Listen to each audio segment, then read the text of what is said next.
네, 문재인 대통령이 올해 첫 해외 순방을 베트남으로 떠났습니다. 대통령 개헌안 전문도 오늘 오후쯤에 공개가 되는데.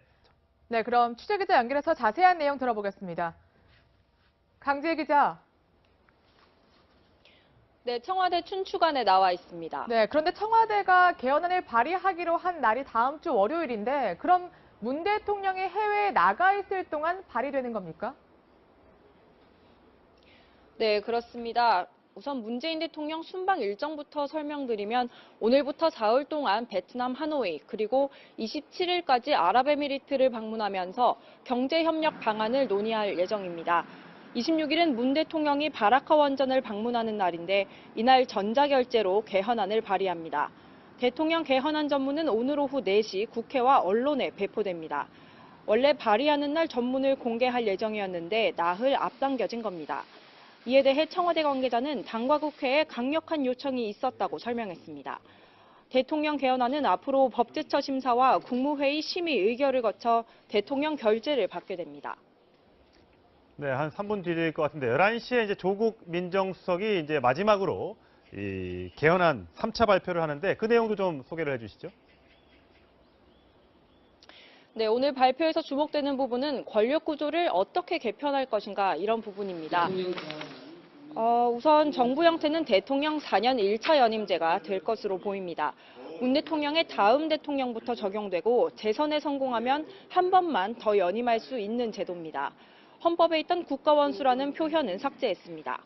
국무총리 선출 방식은 현행으로 유지하기로 결론낸 것으로 전해졌습니다. 어제 토지공 개념을 헌법에 명시하겠다는 내용은 국회에서 찬반 양론을 불러일으켰습니다. 토지공 개념은 토지에 관한 개인의 재산권을 공공성과 합리적 사용을 위해 일부 제한할 수 있다는 건데요. 보수야당은 이를 헌법에 명시하는 것이 사회주의적 발상이라며 강하게 반대했습니다. 반면 여당은 토지공 개념이 처음 도입된 건 박정희, 노태우 정권 때라며 이들 정권도 사회주의 정권이라고 생각하냐고 맞불을 놨습니다. 지금까지 청와대 춘추관에서 전해드렸습니다. 네, 취재 기자에게 들으신 대로 오늘 문재인 대통령의 개헌안 발표가 마무리되는데요. 저희 시청자 게시판과 시청자 상담실 전화를 통해서 이 개헌안에 대해서 좀 자세하게 다뤄달라는 부탁, 요청이 있어서 저희가 자세하게 한번 오늘 다뤄드리도록 하겠습니다. 황도수 건국대 교수 모셨습니다. 안녕하십니까? 네, 안녕하세요. 안녕하세요.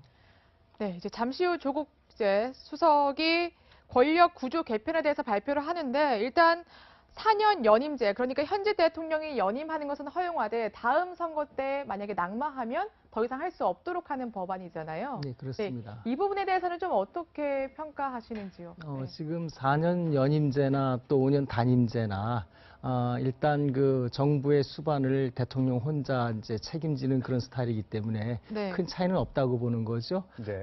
근본적인 차이가 있다면 우리가 차이를 찾아본다면 4년, 지금 5년은 한 번만 하고서 무조건 그만둬야 되니까 책임성이 있어서 5년 내내 다음에 정치를 잘하든 못하든 다음에 무조건 그만둬야 되니까 예. 그 정치에 관해서 책임지는 부분이 조금 덜 떨어지는 거 아니냐. 예. 그러니까 차제에 차라리 4년을 보장해주고 4년 동안 열심히 하면 그 다음에 또 4년을 더 할 수 있으니까 4년 동안 책임 있는 정치를 좀 해달라. 그런 의미에서 이 4년 연임제가 논의되고 있는 겁니다. 예, 지금 이 시각 현재 청와대에서 조국 민정수석이 세 번째 개헌안 마지막 발표를 하고 있는데요. 잠깐 들어보고 얘기를 나누도록 하겠습니다. 촛불 시민혁명을 통해 대한민국의 주권자는 국민임을 다시 한번 확인하였습니다. 촛불 시민혁명의 뜻에 따라 대한민국 국민의 삶을 담을 수 있는 국민개헌으로 국민에게 화답해야 합니다. 새로운 헌법의 내용은 국민의 뜻에 따라 결정되어야 합니다. 오늘은 선거제도 개혁과 정부 형태를 말씀드린 후 사법제도와 헌법재판제도에 대해 차례로 말씀드리겠습니다. 선거제도 개혁, 정치개혁의 시작입니다. 먼저 선거 연령을 18세로 낮추었습니다. 선거권은 공동체 의사결정에 참여할 수 있는 권리로 주권자의 핵심 권리입니다. OECD 34개국 중 한국을 제외한 모든 나라가 만 18세 또는 그보다 낮은 연령부터 선거권을 부여하고 있습니다. 미국은 이미 1971년부터 선거 연령을 18세로 낮추었습니다. 네. 자, 중요한 내용이 나오는 대로 현행법상 계속해서 18세는 전해드리고요. 지금 조금 자신의 전에 의사대로 발표된 내용 중에 지역과 선거 결혼을 연령을 18세로 낮추겠다라는 8급 내용을 이하의 공무원이 헌법에 될수 넣겠다라고 얘기했습니다. 병력과 18세면 이제 고등학교 3학년이라서 예, 과연 이게 그렇습니다. 가능할지 여야에서 이제 첨예하게 아마 이 부분을 갖고 논의가 될 텐데 예. 어떻게 판단하십니까? 지금 헌법에 넣는다는 의미는 정치적으로 결정하지 말라. 예. 우리 국민이 직접 결정하겠다는 그런 의미를 갖습니다. 그런 의미에서 헌법 개정에서 논의된다는 것은 정치인들이 국회에 가게 되면은 이해관계에 따라서 정치공학적으로 움직인단 말이에요. 개헌을 한다는 것은 국민 내가 주권자니까 내가 직접 결정할 테니까 이 부분에 관해서는 더 이상 건드리지 말라는 의미가 있고요. 18세에 관해서 지금 개헌 논의가 이렇게 나오는 것은 우리 이제 사회가 많이 변했고 18세 정도 되면은 실제로 일반 법률에서는 이미 취업도 가능하고 결혼도 가능하고 여기 군대 문제도 18세면 가거든요. 그렇죠. 이런 의미에서 볼 때 다른 법률에서는 이미 벌써 어른 취급하면서 네. 왜 가장 중요한 주권자로서의 선거권 이 문제에 관해서는 아직도 어린이 취급하느냐 이런 의미에서 볼 때 제가 볼 땐 바람직한 결정 아닌가 바람직한 예. 방향이라고 보고 있습니다. 예. 네. 자, 이어 이제 맞춰서 이제 좀 잠시 후에 권력구조 개편을 하겠지만 이미 알려진 대로 아까 말씀하셨듯이 4년 연임제가 이제 정부 개헌안의 초점입니다. 정부 구조 개편에 대해서 여론조사 결과들도 많이 발표가 되고 있는데요. 좀 설명을 좀 해드리겠습니다. 해보면 아무래도 지금 조금 전에 말씀하셨던 대로 의원 내각제나 의원 집정부제 같은 것보다는 이 4년 연임 대통령제에 대한 응답이 46%로 가장 높게 나타나고 있습니다. 이제 또 이제 아이러니컬하게 이게 책임 정치를 구현한다는 측면에서는 4년 연임제가 바람직하지만 어쨌든 이번 그 박근혜 정부의 이 국정농단 사태 이후에 이 제왕적인 대통령의 권한을 좀 줄여야 되지 않느냐. 네. 근데 만약에 이게 연임제로 해서 8년까지 가능하다면 그런 어떤 그 국민들의 열망과는 좀 반대로 가는 것 아니냐라는 일부의 주장도 있습니다. 그건 어떻게 판단하십니까? 지금 그 8년을 생각하면은 굉장히 긴데요. 예. 중간에 4년이라고 하는 중간 평가가 있다는 거죠. 국민이 4년하고는 그만둬라. 네. 아니다. 잘하고 있으니까 8년 동안을 더 해라. 8년 할 수 있다. 이런 의미에서 볼 때 그런 의미에서 책임 정치가 5년 단임제보다 훨씬 뛰어난 건 사실입니다. 예. 그렇게 보는 것이 제가 볼 때는 그 단임제와 네. 연임제의 차이라고 네. 보시면 됩니다. 정치권에서는 사실 그것과 연장선인 것 같은데 국무총리를 선출할 수 있는 권한을 국회에 달라 이렇게 예. 요구를 했거든요. 아무래도 대통령, 그러니까 제왕적 대통령제를 약간 보완하는 장치로. 그런데 그거에 관련해서는 좀 어떻게 생각하시나요? 제왕적 대통령 문제는 임기나 이런 거보다는 말씀하셨듯이 그 권한을 자기가 정부의 권한, 행정 권한을 전부 다 행사할 수 있느냐 이 문제에 초점을 맞춰야 되거든요.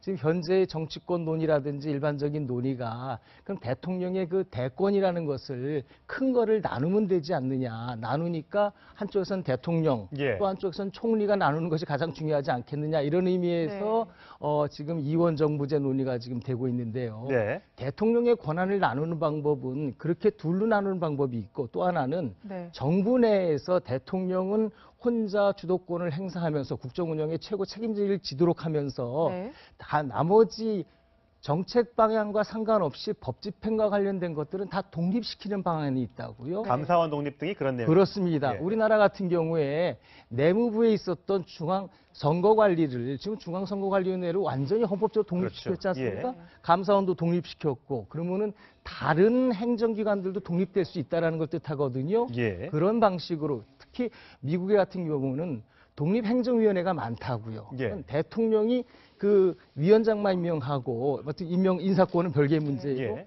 일단 임명만 되면 독립해서 각자 움직이거든요.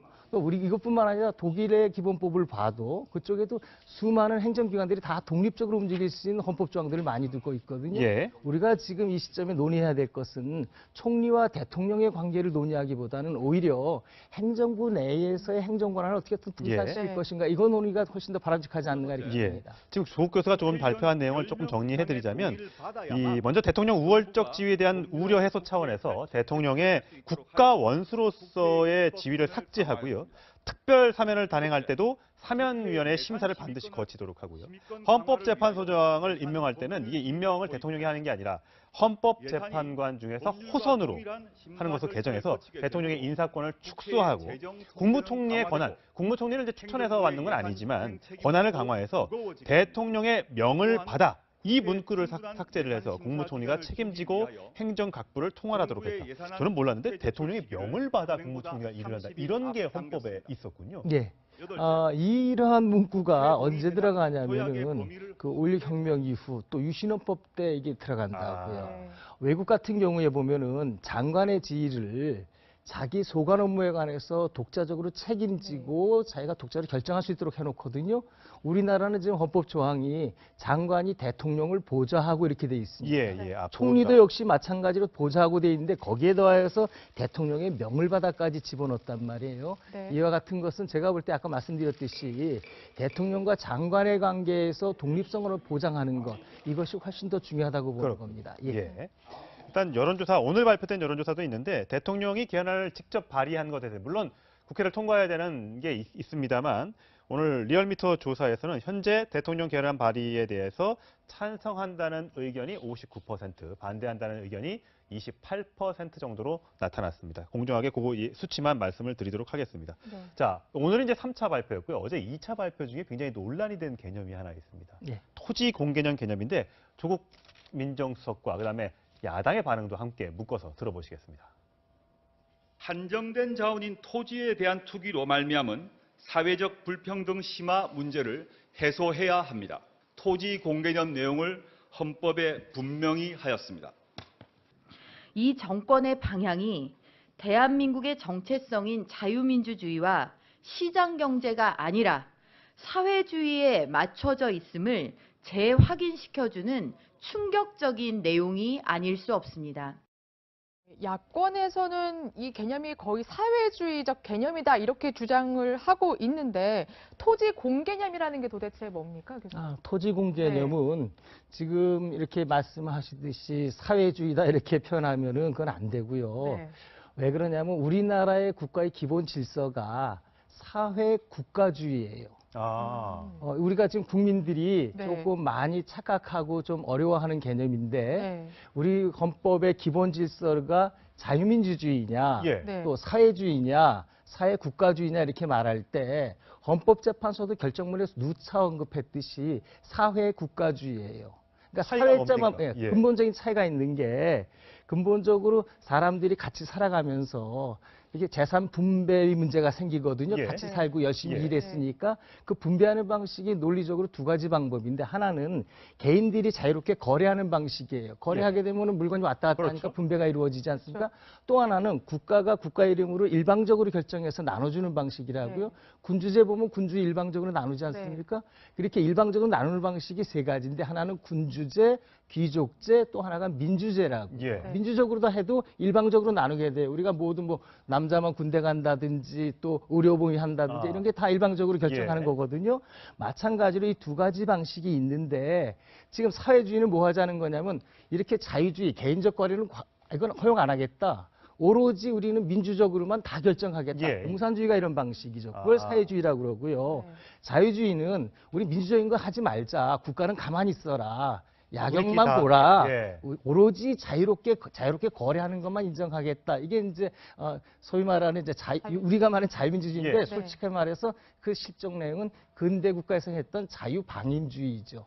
사회국가주의는 뭐냐면 이렇게 네. 자유방임주의를 하게 되면은 사회적 모순이 생겨요. 가진 사람이 훨씬 더 많이 갖고, 네. 그러니까 빈익빈 부익부가 불평등이 생긴단 말이에요. 네. 그러니까 이 문제를 두고서 국가가 그럼 가만히 있을 수 있느냐? 개입해야 된다. 그렇죠, 개입해야 예. 된다. 그때 나올 때 자유주의를 기본으로 하면서 국가가 개입할 수 있는 제도, 이걸 사회 국가주의라고 예. 그러거든요. 토지공 개념은 바로 그걸 의미하는 거죠. 예. 자유롭게 토지가 거래되고 소유할 수 있는데 예. 네. 단 그거로 생기는 문제점에 관해서 국가가 관여하고 그렇군요. 일부 제한하고 조정할 수 있다. 이런 개념이라고 근데 보시면 됩니다. 이미 근데 헌법에 그런 조항이 있다면서요. 굳이 토지 공개념이라는 단어를 5글자를 딱 넣어야 되느냐. 이게 아마 지금 야당에서 반발하고 있는 내용 예, 같습니다. 그 부분에 관해서도 왜 이거를 넣어야 될 필요성이 있느냐 하면은 사실 헌법재판소에서 결정문을 보게 되면은요, 토지공개념을 이미 받아주고 있어요. 예. 우리나라는 네. 토지공개념이 있다. 그리고 그것을 헌법질서를 받아주고 있다. 근데 헌법재판소 실제적인 결정을 보면은 토지공개념이 있으면은 국가가 토지에 대해서 규제할 수 있고 조정할 수 있는데 그럴 때 그 국가의 권한은 뭐냐면 보다 광범위한 권한이 허용돼요. 예. 자유재량이 허용돼야 되는데 그렇게 토지공개념이 있다 그러면서 헌법재판소가 어떻게 결정했냐면은 과잉금지 원칙이라고 엄격한 잣대를 들이대고 네. 꼭 필요한 경우만 제한하지 왜 함부로 제한하느냐 하고서 위헌을 냈다고요. 네. 그래서 토지 초과이득세, 택지 소유 상한세, 예. 또 부동산 그 보유세 등등에 관해서 다 위헌을 냈다고요. 예. 헌법재판소가 이렇게 헌법을 해석하고 있으니까 이 해석을 그대로 끌고 갈 거라고요, 헌법재판소가. 네. 예. 이럴 그렇죠. 때 할 수 있는 게 뭐냐, 헌법조문에다 명문을 해서 네. 토지공개념이 이런 거니까 네. 이대로 재판을 해달라. 이게 우리의 기본적인 질서다. 국민이 원하는 질서라는 걸 명시할 필요성이 있죠. 네. 예. 그런 의미에서 지금 토지공개념이 아. 제가 볼 때 이번 헌법 개정에 들어갔다 이렇게 보시면 절대로 됩니다. 이게 가진 사람 있는 땅을 갖고 있는 사람의 땅을 뺏어서 예. 국가가 무상으로 몰수해서 나눠주고 이런 건 아니라는 그건 아니죠. 예. 그거를 한다는 거는 이미 벌써 자유주의를 포기한다는 그런 의미인데 거죠. 그거는 예. 사회국가주의를 포기한다는 의미이기 때문에 그런 의미로 해석하면 안 되고 우리가 진정한 사회국가주의로 가기 위해서 아직 그 자유방임주의 쪽에 너무 많이 가 있으니까 그쪽으로 옮기자라는 의미로 네. 해석하는 것이 정확한 의미일 겁니다. 예, 네. 알겠습니다. 오늘 말씀 여기까지 듣겠습니다. 고맙습니다. 감사합니다. 네, 다음 소식입니다. 6.13 지방선거가 83일 앞으로 다가오면서 각 당의 움직임도 빨라지고 있습니다. 더불어민주당은 오늘부터 광역시자치단체장에 대한 후보 접수에 나섰습니다. 네, 그럼 취재기자 연결하겠습니다. 이동재 기자, 민주당의 공천 일정 일단 어떻게 진행되나요? 네, 더불어민주당은 오늘부터 3일간 지방선거 광역자치단체장 후보자 서류 접수를 받습니다. 오늘 28일까지 서류 심사를 한 뒤 다음 달 2일 면접을 진행한다는 계획입니다. 민주당은 미투 파문으로 공천 일정이 지연된 만큼 미투 검증을 더 철저히 하겠다는 입장입니다. 서울시장 경선은 후보가 3명으로 좁혀지면서 결선 투표 여부가 쟁점으로 떠올랐습니다. 민주당 공천관리위원회는 박영선 우상호 의원이 요구한 결선 투표 여부에 대해 검토하겠다는 뜻을 밝혔습니다. 두 후보는 박원순 시장에 비해 지지율이 처지는 만큼 1대1 구도를 만들지 않으면 격차를 줄이기 어렵다고 판단한 것으로 보입니다. 자, 자유한국당은 어떨까요? 홍준표 대표에 반대하는 중진 의원들이 오늘 오전에 회의를 열었다면서요. 네, 자유한국당 홍준표 성향의 중진 의원들은 오전 9시에 연석회의를 열었습니다. 오늘 모임에 참석한 이주영, 정우택, 나경원 의원 등 4선 이상 한국당 중진 의원들은 홍준표 대표의 독선적인 당 운영을 비판했습니다. 인재 영입이 제대로 안 되면 스스로 책임져야 하는 것 아니냐며 홍준표 출마론을 거론하기도 한 것으로 알려졌습니다. 홍 대표가 일부 중진 의원들에 대해 바퀴벌레, 연탄가스처럼 비집고 올라온다고 비판한 데 대해 정우택 전 원내대표는 바퀴벌레가 연탄가스에 죽냐고 맞받아쳤습니다. 홍준표 대표는 다음 총선에서 강북 험지로 출마시키는 것도 추진할 수 있다면서 조기 전당대회 가능성까지 열어뒀습니다. 지금까지 국회에서 전해드렸습니다. 네, 이 가수 김은국 씨의 성폭행 의혹을 둘러싼 공방이 가열되고 있습니다. 김은국 씨로부터 성폭행을 당했다고 주장하는 여성이 김은국 씨를 검찰에 고소했습니다. 네, 그럼 취재기자 연결해서 자세한 내용 알아보겠습니다. 서상희 기자. 네, 사회부입니다. 네, 김은국 씨에 대한 고소장이 어제 접수됐다고요? 네, 가수 김은국 씨에게 성폭행을 당했다고 주장해온 30대 여성 A씨가 어제 김 씨를 처벌해달라며 서울 동부지방검찰청에 고소했습니다. 고소장에 적힌 김은국 씨의 혐의는 성폭행과 출판물에 의한 명예훼손 등입니다. 앞서 A씨는 언론 인터뷰를 통해 지난 2016년 김은국 씨에게 2차례에 걸쳐 성폭행을 당했다고 주장했는데요. 고소장을 접수받은 검찰은 일단 고소장에 적힌 사실관계를 확인하는 작업에 나설 계획입니다. 자, 앞서 김은국 씨도 이 여성을 상대로 억대의 손해배상 소송을 냈다고요. 네, A씨가 고소장을 제출하긴 하루 전인 그제 김은국 씨는 서울중앙지법에 A씨를 상대로 2억 원 손해배상 청구 소송을 냈습니다. 여성의 성폭행 의혹 제기로 방송 활동 등이 중단되는 피해를 봤다고 주장하는 건데요. 앞서 지난 15일에도 김 씨 측은 입장문을 내고 성폭행과 성추행은 없었다며 A씨 주장을 정면으로 반박했습니다. A씨가 자신에게 1억 5천만 원을 빌려달라고 요구해와 첫 만남부터 의도된 접근이라고 의심했다는 겁니다. 김은국 씨와 A씨 모두 법적 대응에 나서면서 성폭행 사건의 진실은 법정에서 가려질 전망입니다. 지금까지 사회부에서 전해드렸습니다. 네, 관련 소식 최석호 문화과학부 차장과 함께 짚어보겠습니다. 네, 안녕하세요. 네, 가수 김은국 씨의 성폭행 의혹 이제 공방에 이어서 고소전으로 지금 번지고 있는데 일단 양측의 입장을 좀 정리를 해봐야 될 것 같아요. 네, 피해 여성 A씨는 이렇게 주장을 하고 있죠. 2016년 11월 그리고 2016년 12월에 2차례에 걸쳐서 김은국 씨에게 성폭행을 당했다. 2016년 11월에는 강화도의 술자리에서 술자리가 끝난 뒤에 성폭행을 당했고 예. 그리고 12월에는 서울 모 호텔에서 성폭행을 당했다. 두 네. 차례의 폭행을 당했다. 이렇게 이야기를 합니다. 예. 어제 동부지검에 고소장을 제출을 했습니다. 강간 및 중강간 그리고 출판물 등에 의한 명예훼손으로 고소를 했습니다. 예. 반면에요. 김은국 씨는 A씨의 거짓 주장 때문에 본인이 방송 출연도 끊겼다. 이렇게 하면서 2억 원의 그 손해배상을 청구했습니다. 그러면서 이렇게 이야기를 합니다. 2억 원이란 액수는 내가 방송에 출연하지 못할 경우에 더 그것이 연장될 경우에 늘어날 수 있다. 이렇게 이야기를 했습니다. 그렇군요. 이 피해 주장 여성이 강간 및 준강간에 이어서 출판물 등에 의한 명예훼손 이 혐의를 포함을 시켰는데 이게 정봉주 전 의원도 고소장에 이 내에 똑같은 내용이 담겼다면서요? 어떤 겁니까? 네, 출판물에 의한 명예훼손. 이것은 뭐냐면요. 어떤 언론사나 언론을 향해서 내가 어떤 얘기를 합니다. 그러면 그것이 만약에 천 앵커한테 굉장히 불리했단 말이죠. 예. 그러면 천 앵커는 저한테 왜 언론을 향해서 네가 이런 것을 적시해서 내 명예를 훼손할 수 있냐. 이렇게 하면서 출판물 등에 대한 명예훼손으로 저를 고소를 할 수 있습니다. 사실이라 하더라도. 그렇죠. 예. 왜냐하면요. 사실이라 하더라도 3년 이하의 징역, 700만 원 이하의 벌금입니다. 예. 만약에 이것이 허위 사실이라면 7년 이하의 징역 그리고 1,500만 원 이하의 벌금형 상당히 위험한 네. 상당히 중대한 중하게. 범죄인데요. 그러네요. 이것을 가지고 그 피해 여성과 김은국 측의 그 법정 다툼이 예고돼 있는 상황입니다. 그렇군요. 네. 그런데 지금 김은국 씨가 어쨌든 자신의 좀 억울함을 호소하고 있는 상황이잖아요. 절대 성폭행은 아니었다.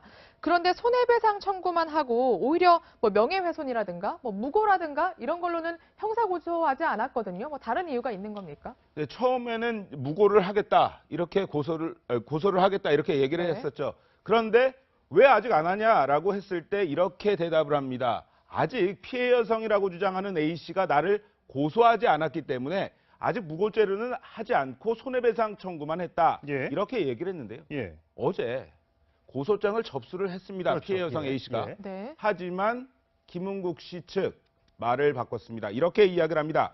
어차피 무혐의가 날 사건이기 때문에 무고죄로 고소를 하지 않기로 했다. 예. 하루 만에 입장을 바꾼 겁니다. 예. 저희가 사실 수사기관이 아니어서 경찰이나 검찰이 아니어서 누구 말이 진실인지는 잘 모르겠습니다. 하지만 그동안 드러났던 여러 발언과 주장 등을 공정하게 전달해 드림으로써 판단은 시청자 여러분들께 좀 맡겨드리도록 하겠습니다. 자, 일단 녹취가 하나 공개가 됐어요. 김은국 씨의 육성이 담겨 있는데 그 내용이 뭡니까? 네, 처음에만 하더라도요. A 씨가 도대체 뭐냐?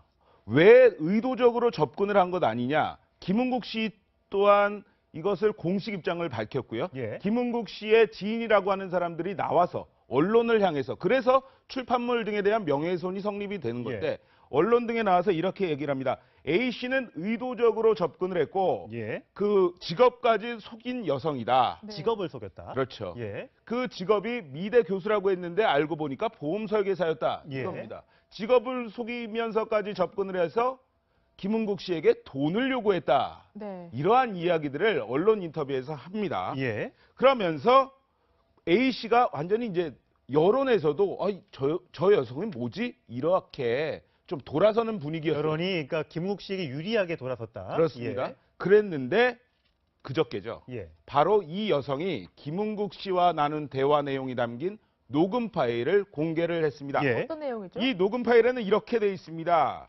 좋은 감정이 있다 보니 그런 일이 벌어졌다. 2번의 자리를 했고 아름다운 추억이었다. 이게 이런 이야기가 있습니다. 김은국 씨가 얘기를 했다는 거죠, 이렇게? 이것이 육성으로 김은국 씨의 말이 담겨 있습니다. 예. 이 피해 여성은요. 2번의 자리, 이 자리가 2번의 성폭행이었다. 이렇게 주장을 하고 있습니다. 예. 어떤 성관계도 없었다는 주장과는 아주 달라진 부분인데요. 예. 김은국 씨 다시 이렇게 해명을 합니다.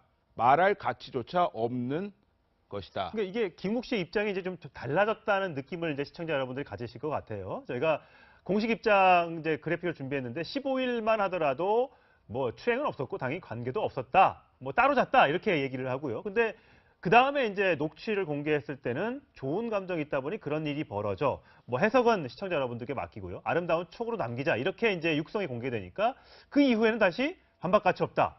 부인했다가 인정하는 듯한 또 두 사이의 사람 사이에서는요. 다시 또 이제 부인하고 이게 왔다 갔다 하니까 김문국 씨가 또 거짓말을 하는 것 아닌가라는 또 의혹의 눈초리도 생기는 거죠. 저 의혹도 의혹이지만요. 김은국 씨의 저런 해명을 보면 아니다, 아니다 이렇게 하는 것은 공식 입장 예. 혹은 지인들을 통해서 언론을 통해서 그렇죠. 아니다라고 이야기를 합니다. 그렇죠. 그런데 저렇게 만난 것은 3월 초 이 일이 불거지기 단 한 10일 전에 이 피해 여성을 만난 자리에서 했던 이야기입니다. 예, 예. 그러니까 김은국 씨 그리고 피해 여성 둘이 있는 사이에서 두 번의 뭐 좋은 자리, 뭐 아름다운 자리 이러한 이야기를 한 겁니다. 예. 하지만 언론에는 전혀 아니다라고 계속 부인을 하고 있는 거죠. 예.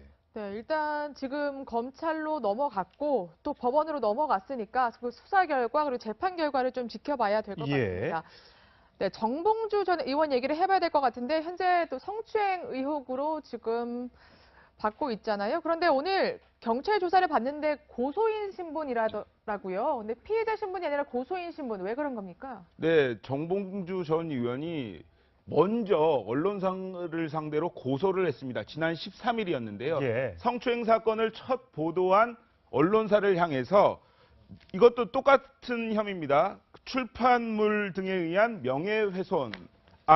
이것은 죄송합니다. 예. 허위사실 적시로 인한 명예훼손 혐의 등으로 네. 이 언론사를 고소를 했습니다. 예. 그러니까 공직선거법 위반, 허위사실 공표 혐의로 언론사를 고소한 정봉주 전 의원을 경찰이 먼저 불러서 고소인 자격으로 조사를 하는 겁니다. 예, 예. 네. 그리고요. 그런데 지난 16일에는 이 언론사가 또다시 정봉주 전 의원을 상대로 이것은 출판물 맞고소했죠. 등에 대한 명예훼손으로 맞고소를 했습니다. 만약 이 경우 정봉주 의원이 경찰에 불려간다면 그때는 피고소인 예. 신분이 되게 되는 겁니다. 그렇군요. 자, 일단 그 정봉주 전 의원은 피해 주장 여성에 대해서는 아직까지 소를 제기하진 않았습니다. 그 이유에 대해서 과거에 이렇게 변호인을 통해서 얘기한 적이 있습니다. 들어보시죠. 저희가 누군지 특정하기가 좀 어려워요. 그 사람이 정말 A씨인지 여부는 저희도 확인할 수가 없어서 우리가 추정할 수 없는 사람을 고소하는 건 일단 적절하지 않다고 생각을 했고요. 그리고 충분히 팩트체크를 하지 않은 언론의 보도 행태가 문제라고 생각을 했거든요. 그래서 저희가 그 A씨는 고소 대상자로 특정하지 않았습니다. 이제 고소한 이후에는 지금 그 언론사에서 추가 보도가 나오지 않고 있고 또 그 피해 주장 여성도 지금 추가로 어떤 얘기를 하지 않고 있어서 좀 수면 밑으로 가라앉아 있는데 어쨌든 검찰 조사를 통해서 이 부분도 누가 피해자고 가해자인지가 드러나게 되겠죠. 그렇죠. 다른 성추행 사건, 성폭행 사건과 다른 점이 바로 그겁니다. 왜 미투를 폭로한 사람은 고소를 하지 않고 왜 언론사를 상대로 할까? 이 부분을 보면요. 정봉주 전 의원, 정치인입니다. 서울시장을 열심히 준비했던 정치인입니다. 그러니까 정봉주 의원 생각에는 전 의원 생각에는 이런 부분이 있습니다. 일단 서울시장을 준비했던 사람으로서 그 상황에서 언론사가 자신을 서울시장에 낙마시키기 위해서 이러한 모략을 꾸미고 있다. 이 부분을 강조하기 위한 전략으로 보입니다. 그러니까 본인이 언론의 희생양이었다는 점을 부각을 시켜서 그래서 민주당 복당도 안 되고 내가 지금 서울시장에 하려고 하는데 언론이 나를 반대해서 이러고 있다. 이러한 프레임을 만들어가는 과정이라 이런 일각의 해석도 있습니다. 네, 그러니까 성추행이 정말 있었는지 다투기보다는 언론 보도로 자신이 피해를 많이 봤다. 이러한 것을 많이 부각시키기 위한 전략이군요. 예, 뭐 780장의 사진이 있다고 하는데 그 사진에 대해서 오늘 뭐 프로그램에 나와서 공개를 다 한다고 하는데 과연 우리가 궁금해하는 그러니까 시청자 여러분들 많은 국민들이 궁금해하는 그 성추행이 있었다고 주장하는 그 시간대 사진이 있는지 여부도 저희가 좀 관심 있게 좀 지켜봐야 할 것 같습니다. 자, 안희정 전 지사 얘기를 해보도록 하겠습니다. 어떻습니까? 지금 신병철이가 곧 뭐 구속영장을 신청할 거다, 청구할 거다 얘기가 나왔었는데 거긴 좀 어떻게 돼가고 있습니까? 네, 구속영장을 검찰이 청구할 가능성에 조금 더 무게가 실린다. 이유는 뭡니까? 상습적이라는 겁니다. 두 여성을 여러 차례에 대해서 상습적으로 성추행, 성폭행했다는 부분이 그 구속영장 청구 가능성이 높은 이유고요. 두 번째로는 도지사로서 부하 직원을 여러 차례 성추행했다. 이것이 위력에 의한 추행 간음인데 예. 이 부분이 인정돼서 검찰은 이 부분을 가지고 청구를 할 가능성에 무게가 실리고 있는 겁니다. 특히나 뭐 우리가 구속 사유를 보면요, 뭐 사안의 중대성도 있습니다만 도주 우려, 그 다음에 증거 인멸이 있습니다. 그렇죠. 물론 전 도지사였기 때문에 도주 우려 가능성은 그닥 많아 보이지는 않습니다. 하지만 증거 인멸 가능성에 대한 부분은 아직까지도 남아 있습니다. 왜냐하면요, 이 성폭행, 성추행 사건이 터졌을 때 벌써 안전지사 측은 어떤 그 사무실의 집기들을 옮겼고요. 그 다른 사람과의 만남을 통해서 그 목격자들의 어떤 진술을 확보하는 작업을 벌일 수 있습니다. 예. 그 목격자들의 진술을 좀 바꿔보려는 회유를 할 수 있는 겁니다. 그렇기 때문에 이러한 증거 인멸 가능성이 있기 때문에 검찰은 영장 청구 가능성을 할 가능성에 무게가 실리는 겁니다. 네. 만약에 영장 청구를 하게 되면 안전지사가 다시 한번 법원에 나와서 재판관 앞에서 자신의 억울함이나 그리고 뭐 증거인멸 가능성이 없다 이런 거를 주장을 해야 되잖아요. 그러면 반격 카드가 사실 있어야 될 것 같은데 현재까지 좀 알려진 대응 카드라든가 반격 카드가 좀 있습니까?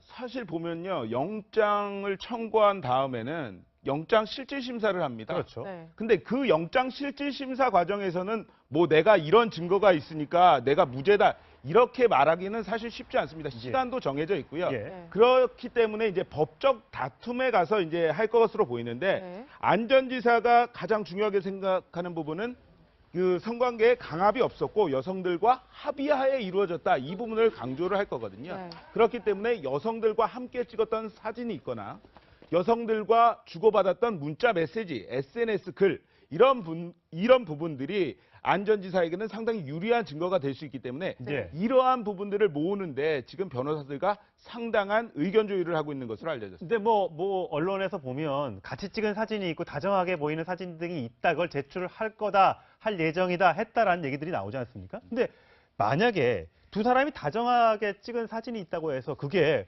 우리 두 사람의 사이를 관계를 증명한다? 그건 아니지 않습니까? 근데 그 수위에 따라서 좀 달라질 수는 있죠. 수위에 따라서 달라질 수 있고 그다음에 그 문자 메시지 같은 경우에는 서로 뭐 천앵커와 제 사이에서 나눈 내용과 저와 제 와이프 사이에서 나눈 내용이 서로 다를 수 있습니다. 그 뉘앙스가요. 그렇기 때문에 법원 같은 경우에는 이러한 부분까지 철저히 한번 볼 가능성이 있다. 이렇게 말씀드릴 수 있겠습니다. 오늘 말씀 잘 들었습니다. 고맙습니다. 네, 이명박 전 대통령의 구속 여부가 이르면 오늘 밤 늦게 결정됩니다. 오늘 오전 예정됐던 법원의 구속영장 심사에 이 전 대통령이 불출석하기로 하자 결국 서류 검토만으로 구속 여부를 결정하기로 했습니다. 네, 그럼 자세한 내용 현장 취재기자 연결해서 들어보겠습니다. 윤준호 기자, 법원이 서류 심사를 결정한 이유는 뭔가요? 네, 법원은 이 전 대통령의 신문 포기 의사가 분명한 만큼 법정에 불러 직접 신문하는 절차 없이 구속영장 발부 여부를 결정하기로 했습니다. 결국 검찰이 제출한 구속영장과 의견서 그리고 이 전 대통령 변호인단의 반박 의견서 등 서류만으로 구속영장 발부 여부를 결정하게 됩니다.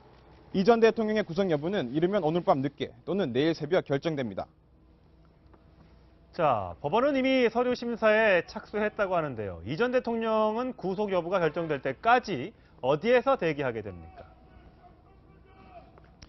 네, 이 전 대통령은 이곳 논현동 자택에서 참모들과 함께 구속영장 영장 심사 결과를 확인할 것으로 보입니다. 이 전 대통령은 구속영장이 발부되면 입장문을 발표하는 방안도 검토하고 있습니다. 이 전 대통령 변호인단은 사무실에서 밤샘 대책회의를 열고 법원의 영장 심사와 함께 향후 재판 대비에 총력을 기울였습니다. 지금까지 논현동 이 전 대통령 자택 앞에서 전해드렸습니다. 자, 이명박 전 대통령 관련 소식 사회부 법조팀 강경석 기자 나왔습니다. 자, 강 기자, 오늘의 첫 번째 키워드는요? 네, 오늘 키워드는 이명박 전 대통령 없는 영장 심사로 정했습니다. 앞서 전해드린 대로 이명박 전 대통령이 현재 지금 영장 심사에 출석하지 않고 있는 상황에서 서류로만 지금 영장 심사가 이루어지고 있는데요. 이런 의미에서 오늘 일단 밤 늦게까지 서류 심사가 어떻게 이루어질지 좀 더 지켜봐야 될 상황입니다. 그 서류라는 건 지난번에 이명박 전 대통령이 조사를 검찰에 받으러 갔을 때 나눴던 그 내용입니까? 네, 맞습니다. 검찰이 공식적으로 구속영장 207쪽에 이르는 구속영장을 청구하면서 제출을 했고요. 거기에 따른 의견서를 약 1000쪽 가까이 되는 의견서를 제출했습니다. 예. 이 법원에서 통상적으로 구속영장을 심사할 때 피의자를 직접 법정에서 불러서 눈을 마주치면서 실제로 법관, 판사가 궁금한 내용을 물어보거든요. 예. 근데 이제 그런 절차가 없기 때문에 이 서류만 가지고 심사를 하게 되는 겁니다. 예. 보통 근데 아까 제가 어디 봤더니 불출석하게 되면 100% 구속이라는 통계가 있다는데 맞습니까? 뭐 그게 형식 딱 어떤 정해진 공식 통계는 아닐 거고요. 네. 아마 이제 보통 통상적으로 구속영장 심사에 참석하지 않는 경우 보통 혐의를 인정하는 경우가 대부분이기 때문에 그래서 구속영장이 발부되는 경우가 많았거든요. 예. 그러다 보니까 이제 정치권에서 이제 그런 표현을 쓴 것 같고요. 실제로 이제 구속될지 안 될지는 법원의 판단을 좀 더 지켜봐야 되는 상황입니다. 예. 일단 지금 이제 서류 심사에 착수했으니까 결과는 언제쯤 나오게 되는가요? 굉장히 예측하기는 힘든 상황인데요. 통상 지금 박근혜 전 대통령 때와 비교를 해보면 예. 당시와는 조금 더 빨리 결정되지 않을까라는 관측들이 나오는데 예. 왜냐하면 당시 박근혜 전 대통령이 구속영장 심사를 받았을 때는 8시간 40분이라는 심사 기간을 기록했습니다. 예. 심사 시간이 그렇게 오래 걸렸던 거는 역대 최장 기간이었고요. 예. 그러다 보니 법원이 실제로 신문을 마치고 서류 검토까지 하는 시간이 굉장히 오래 걸렸거든요. 다만 이명박 전 대통령의 경우는 검찰이 19일 월요일 오후에 이제 구속영장을 청구했고 20일 화요일 오전부터 서류 검토를 하고 있었기 때문에 예. 아마 오늘 새벽 0시, 오늘 자정 전후로 아마 결정이 나지 않을까 이런 관측들이 지금 조심스럽게 나오고 있습니다. 만약에 이제 오늘 새벽에 바로 구속이 영장이 발부가 되면 바로 이제 검찰에서 그러면 이명박 전 대통령의 자택으로 가서 구인을 해서 바로 구치소로 바로 가게 되는 겁니까? 네, 맞습니다. 현재 특수 2부와 그다음에 첨단 수사범죄 1부 이 수사관들이 영장이 나올 경우에 이 구속영장을 들고 직접 논현동에 있는 이명박 전 대통령 자택으로 가서 영장을 집행하게 되는데요. 예. 아마 그 시간이 언제가 될지는 모르겠지만 현재로선 검찰은 통상적인 형사사건 경우와 같이 집행하겠다. 그러니까 영장이 발부되면 지체 없이 영장을 집행하겠다는 그런 지금 뜻을 갖고 있습니다. 어제 강 기자가 얘기했던 것처럼 서울 구치소로 바로 수감이 된다. 네, 아마 오늘 오후에 법무부에서 최종 수감 장소를 발표할 예정으로 예. 보이는데요. 현재까지로서는 동부구치소가 유력하게 검토되고 있다고 합니다. 그렇습니다. 자, 이명박 전 대통령 구속영장에 포함된 이 범죄 사실을 자세히 살펴보면 조금 앞뒤가 이명박 전 대통령이 좀 거짓말을 했다라는 거를 좀 느낄 수가 있을 텐데요. 제가 과거에 한 11년 전에 했던 이명박 전 대통령의 발언들을 좀 모아봤습니다. 한번 들어보시죠. 땅 한 평도 남의 이름으로 숨겨놓은 것은 없습니다. 저는 그 회사에 주식 한 주도 가져본 일이 없습니다. 내가 무엇 때문에 남의 이름으로 재산을 갖다 숨겨놓겠습니까? 샅샅이 뒤져가지고 행정부의 모든 조직을 동원해서 뭐 도곡당이 어떠다고요? BBK가 어떠가요? 새빨간 거짓말입니다, 여러분. 예, 새빨간 거짓말이다. 이렇게 얘기했는데 지금 구속영장에 나와 있는 거 바로는 반대로 지금 이명박 전 대통령이 거짓말을 하고 있다. 이렇게 봐야 됩니까? 네, 맞습니다. 현재 지금 아까 보셨던 그 발언들은 2007년 한나라당 대선 경선 당시에 나왔던 발언들이었거든요. 예. 마지막 발언이 이제 8월 달 발언이었는데 구속영장에 보면 범죄 일람표라는 게 있습니다. 예. 여기에 2007년 8월 6일 그리고 8월 18일 사위인 이상주 삼성전자 전무와 김윤호 교사가 1억, 2억 이렇게 뇌물을 수수했다라고 예. 분명히 적시해놨거든요. 예. 그러니까 저런 발언들이 나오고 있는 와중에서도 한쪽에선 가족들이 뇌물을 수수했던 정황들이 검찰에 포착이 된 겁니다. 황당하네요. 그렇다 보니까 아무래도 당시에 했던 발언들이 조금 더 조명이 되면서 예. 실제로 다스와 관련된 어떤 해명들이 지금까지 검찰 조사로서는 전부 다 거짓말이었던 걸로 드러나고 있지 않겠습니까? 예. 아마 이제 법원에서 어떤 판단을 내릴지는 좀 더 지켜봐야 되겠지만 아무래도 그 과거에 했던 발언들이 비판을 피하기는 좀 어려울 것으로 보입니다. 그렇군요. 자, 일단 구속 여부를 떠나서 이 전 대통령이 이제 재판을 받아야 되잖아요. 근데 박근혜 전 대통령도 처음엔 재판을 받다가 물론 주 4회씩 받는 것에 대해서 굉장히 부담감을 많이 느꼈다고 하는데 이명박 전 대통령이 혹시 재판을 보이콧할 가능성도 있습니까? 현재로서는 아직 정확하게 어떻다 이렇게 결론을 내리긴 좀 이른 단계이긴 한데요. 네. 저희가 취재한 바에 따르면 이명박 전 대통령 역시 박근혜 전 대통령과 마찬가지로 만약에 주 4회 심리를 법원이 결정하게 되면 굳이 일주일에 4차례씩이나 법원에 나가서 무죄를 주장할 필요성은 없는 것 같다라는 참모들의 의견을 수용할 것으로 지금 전해지고 있는데요. 네. 그건 아마 조금 더 지켜봐야 될 것 같고요. 실제로 오늘도 이제 구속영장이 만약에 발부가 된다 하면은 논현동 자택 앞에서 입장을 발표할 수도 있다라는 얘기들이 나오고 있습니다. 그렇군요. 자, 이 전 대통령이 구속되더라도 검찰 수사는 뭐 계속될 텐데 네. 저번에 강 기자가 소개했던 것처럼 영포빌딩 지하는 뭐 저수지다 이렇게 네. 얘기를 했었는데 그 지하 2층에서 노무현 전 대통령과 관련된 이 사찰을 했다는 문건이 나왔다고요? 네, 맞습니다. 현재 지금 검찰이 대통령기록물법 위반으로 적시한 그 문건들은 영포빌딩 지하 2층에서 3,395건이 발견됐다. 예. 이렇게 적시를 해놨거든요. 그런데 이 중에서 문건 60여 건이 경찰의 어떤 사찰 정보가 담겨 있었다. 네. 이렇게 전해지고 있는데 현재로서 검찰은 아직까지 이 문건 내용은 수사 대상이 아니다. 만약에 하게 되더라도 공안 담당하는 부서들, 그러니까 3차장 산하에서는 하지 않을 것이다. 이렇게 지금 해명을 하고 있습니다. 예. 설명을 하고 있습니다. 예, 뭐 민간인 불법 사찰도 과거에 있었다고 하는데 만약 이것까지 사실로 드러날 경우에 정권의 도덕성에도 큰 타격이 불가피해 보입니다. 마지막으로 이명박 전 대통령이 자주 테니스를 치러 다녔던 네. 이 테니스장을 허문다, 그러니까 MB 지우기다, 뭐 이런 얘기가 나오고 있네요. 아무래도 이제 그런 의혹들이 생기고 있는데 이게 이제 결정을 한 주체는 서초구입니다. 네. 서초구가 그 잠원 스포츠파크라는 이제 테니스장이 하나 있는데 구립이군요, 여기가. 맞습니다. 그래서 이제 서초 고등학교를 이전하는 문제를 10년 전부터 논의를 하고 있었는데 예. 이게 불가피하게 최근에 결정이 났고 현재 검찰 수사와는 별개라는 입장입니다. 예, 과거에 이명박 전 대통령이 그때 한참 검찰 수사 받고 있을 때인가요? 그 정현 선수가 이 테니스에서 우승할 때 응원하는 SNS 메시지를 올려서 굉장히 화제가 되기도 했었는데 이제는 뭐 만약에 구속이 된다면 저 좋아하는 운동도 지금 하기가 어려워졌습니다. 많은 국민들이 뭐 저렇게 응원 메시지만 남길 때만 하더라도 과연 구속까지 될 것인가라고 이제 예상을 했었는데 현재로서는 아직까지 구속 여부는 결정되지 않았습니다만 돌아가는 상황은 이명박 전 대통령에게 확실히 불리하게 작용이 되고 있는 것 같습니다. 강 기자 잘 들었습니다. 네. 자, 미국이 예고했던 대로 다시 금리를 0.25%포인트 인상했습니다. 이번 금리 인상으로 미국 금리가 우리 한국 금리를 추월하게 됐습니다. 취재 기자 연결합니다. 조아라 기자. 네, 국제부입니다. 자, 미국의 긴축 행보 2015년 제로금리 이후에 벌써 6번째 금리를 올렸다고요. 네, 그렇습니다. 미국 중앙은행인 연방준비제도가 또다시 3개월 만에 추가 금리 인상을 단행한 건데요. 지난달 제롬 파월 연방준비제도 의장이 취임한 이후로는 처음입니다. 전임인 제닛 옐런 의장이 0.25%포인트씩 조금씩 금리를 인상하는 베이비 스텝을 5차례나 강행하면서 이 긴축 행보에 시동을 걸어온 바 있습니다. 이로써 미국의 정책 금리는 1.5에서 1.75%로 우리의 기준 금리인 1.5%보다 높아졌습니다. 이 미국의 금리 인상은 소비, 투자, 이런 고용 등의 지표가 비교적 양호한 흐름을 보이는 데다가 이 트럼프가 대규모 인프라 투자를 예고한 만큼 실물 경제에 대한 자신감이 반영된 것으로 보입니다. 이 연준이 올해 금리 인상을 4차례까지 강행할 수 있다는 예측도 나오는 만큼 이 미국의 금리 인상 속도가 더 빨라질 가능성도 있습니다. 자, 미국의 금리 인상 속도가 빨라진다. 이 문제는 미국 금리가 올라가면 우리나라에 이제 투자했던 투자자들이 바깥으로 빠져나가면서 우리나라 이제 아무래도 경제가 좀 어려워지지 않겠느냐 이런 우려가 나오는 거 아니겠습니까? 네, 그렇습니다. 좀 더 추가적으로 설명을 드리면요. 10년 반 만에 미국 금리가 한국 금리를 역전하면서 우리 정부와 한국은행도 발빠르게 대처를 하고 있는데요. 이 금리 역전은 한국 시장에 들어와 있는 해외 자본이 다시 빠져나가는 현상을 유발할 수 있습니다.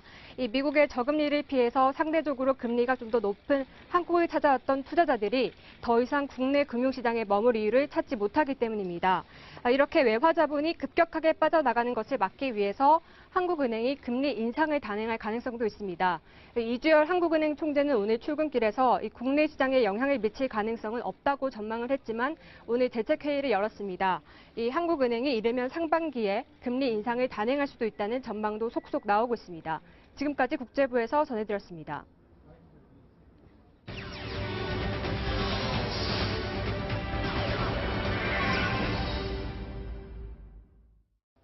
오늘의 333 뉴스 먼저 사회 뉴스입니다. 열차가 멈춰 있고 구조대원들이 열차 밑을 수색합니다. 어젯밤 11시 50분쯤 서울 지하철 1호선 독산역 부근에서 30대 회사원이 열차에 치여 숨졌습니다. 특히 이곳은 출입이 통제된 선로였는데요. 경찰은 극단적 선택을 했을 가능성에 무게를 두고 사고 경위를 조사하고 있습니다. 서울 지하철 4호선 삼각지역 앞입니다. 20대 대학생 유모 씨가 쓰러져 있죠. 구급대원들이 번갈아 가면서 심폐소생술을 했고 유 씨는 다행히 호흡을 되찾았습니다. 작년에 한 번 또 그런 일이 있었기 때문에 내가 또 그랬구나라는 그냥 그런 기분이 들었어요. 그냥 너무 감사한 마음밖에는. 심폐소생술 그럼 다시 한번 기억을 되살려 볼까요? 일단 깨워보고 사람들에게 알립니다. 그 다음이 누르고인데요. 깍지를 끼고 1분에 100회에서 120회 정도 빠르고 강하게 누릅니다. 네, 그 다음에 자동 심장 충격기를 사용하면 되는데요. 이 119에 영상 통화를 걸면요, 실시간 안내도 받을 수 있다고 합니다. 한 50대 입주민이 들어오더니 다짜고짜 한 남성을 마구 때립니다. 이 남성이 자리를 피하자 쫓아가서 또 마구잡이로 폭행하죠. 심지어 여성 관리 사무장의 뺨까지 때립니다. 경기 부천의 한 아파트 관리사무소인데 자신의 요구대로 현수막을 제작하지 않았다면서 행패를 부린 겁니다. 경찰은 이 입주민을 입건해서 수사하고 있습니다. 다음은 인물뉴스입니다. 갑자기 은퇴 선언을 해서 각종 소문이 무성했던 배우 이태임 씨. 소속사에 위약금을 내고 계약을 해지한 사실이 알려졌습니다. 현재 임신 3개월로 출산 후 결혼할 예정이라고 밝혔습니다. 스티븐 호킹 박사가 뉴턴과 다윈 등 역사적 과학자들과 함께 영국 웨스트민스터 사원에 잠들게 됐습니다. 이 사원은 영국 역사상 가장 중요한 인물들의 마지막 휴식처로 잘 알려져 있습니다. 마지막으로 생활 뉴스 살펴보겠습니다. 분양가가 무려 10억 원에 달하는 서울 강남의 한 아파트 특별 공급 분양에 1999년생, 그러니까 만 19세 당첨자가 나왔습니다. 사회적 취약계층을 위한 특별 공급 제도가 금수저들의 편법 청약 수단으로 악용되는 거 아니냐는 지적이 나오고 있습니다. 지난 3년간 서울에서 산악사고가 가장 많이 일어난 곳은 바로 북한산이었습니다. 도봉산과 관악산도 그 뒤를 이었는데요. 또 유형별로 보면 실족 추락이 가장 많았고 그중 절반은 하산 중에 발생했습니다. 네, 술 마셨을 때 유난히 얼굴이 붉어지는 사람은 음주가 독약이나 다름없다는 연구 결과가 나왔습니다. 심장 노화가 빨라지고 결국 노인성 부정맥의 위험이 커진다는 분석입니다. 지금까지 333 뉴스였습니다.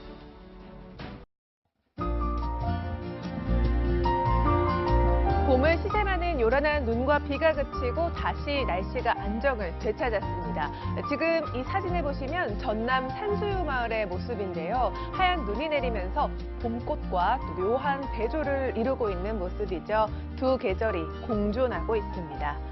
오늘도 쌀쌀함은 계속됩니다. 한낮에는 기온이 10도 이상으로 오르겠지만 온화함까지는 아니겠고요. 내일 오전까지는 계속 싸늘함이 느껴지실 겁니다. 방심하지 마시고 옷차림 따뜻하게 하시기 바랍니다. 미세먼지 농도는 전국이 오늘 보통 수준을 유지하지만 중국발 스모그가 유입되면서 저녁부터는 중서부 지역의 대기질이 나빠질 수 있겠습니다. 내일 낮부터는 다시 봄의 따뜻함을 되찾겠습니다. 또 주말에도 맑고 온화해서 봄나들이 가기 무난하겠고요. 다음 주에는 더욱 무르익은 봄을 느끼실 수 있겠습니다. 뉴스의 라이브 날씨였습니다. 있다고요? 감사원 독립 등이 그런 내용. 그렇습니다. 예. 우리나라 같은 경우에 내무부에 있었던 중앙선거관리를 지금 중앙선거관리위원회로 완전히 헌법적으로 독립시켰지 않습니까? 예. 감사원도 독립시켰고 그러면은 다른 행정기관들도 독립될 수 있다는 걸 뜻하거든요. 예. 그런 방식으로 특히 미국의 같은 경우는 독립행정위원회가 많다고요. 예. 대통령이 그 위원장만 임명하고 인사권은 별개의 문제이고 예. 일단 임명만 되면 독립해서 각자 움직이거든요.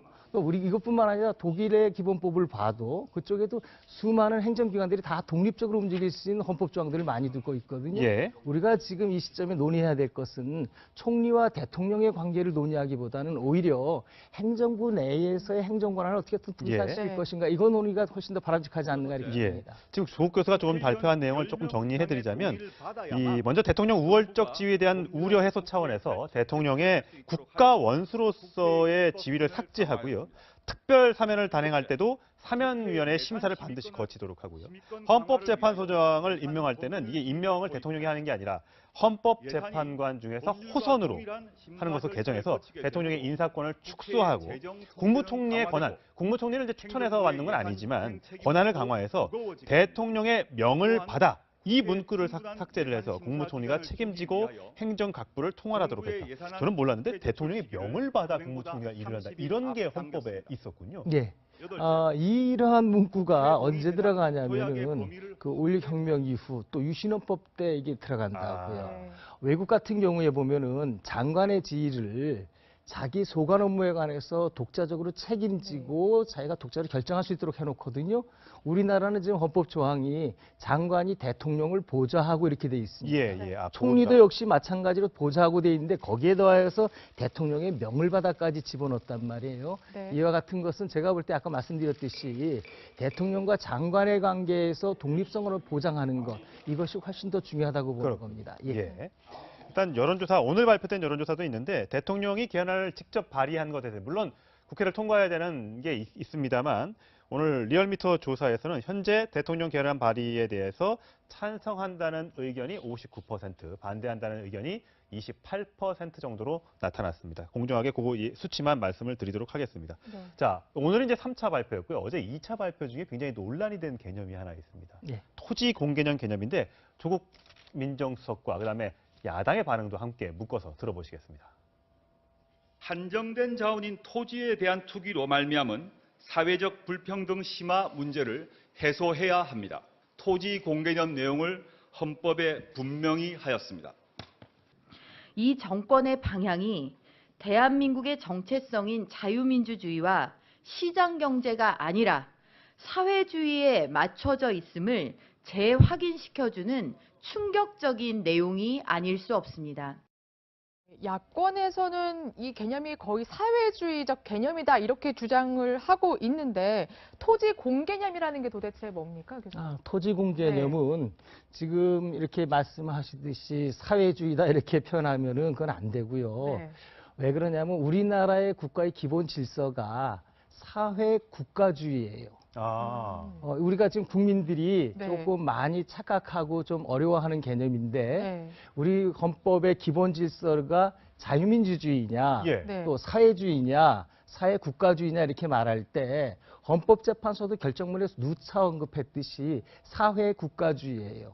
그러니까 사회자만 근본적인 차이가 있는 게 근본적으로 사람들이 같이 살아가면서 이게 재산 분배의 문제가 생기거든요. 같이 살고 열심히 일했으니까 그 분배하는 방식이 논리적으로 두 가지 방법인데 하나는 개인들이 자유롭게 거래하는 방식이에요. 거래하게 되면 물건이 왔다 갔다 하니까 분배가 이루어지지 않습니까?